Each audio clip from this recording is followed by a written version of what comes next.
It's one of America's oldest alliances and a cornerstone of U.S. defense strategy. But since President Donald Trump took office, the North Atlantic Treaty Organization has often been left out in the cold.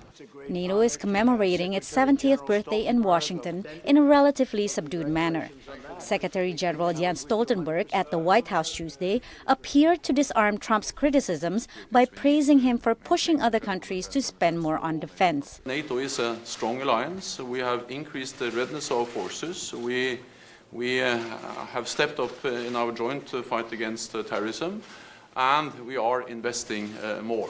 Trump took credit for NATO's higher level of burden sharing, since more of the 28 member countries are now meeting the defense expenditure requirement. We're looking at the 2% of GDP level, and at some point I think it's going to have to go higher than that. I think probably it should be higher, but we're at a level of 7 out of the 28. In line with his America First foreign policy, Trump has questioned NATO's benefit. The most important crisis that NATO faces is the absence, for the first time in its history, of a strong, principled American president who believes in NATO. Donald Trump has been NATO's biggest critic.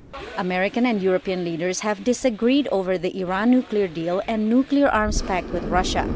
Trump withdrew from both deals. Washington is also criticizing European partners over what it sees as a lax attitude about Chinese security threats. In Washington, the United States... Critics point out that for an alliance created to contain Soviet expansionism, some members have been slow to recognize Vladimir Putin's aggressive foreign policy. Unfortunately, the main obstacles remain timidity on the part of some European members of NATO regarding the Kremlin.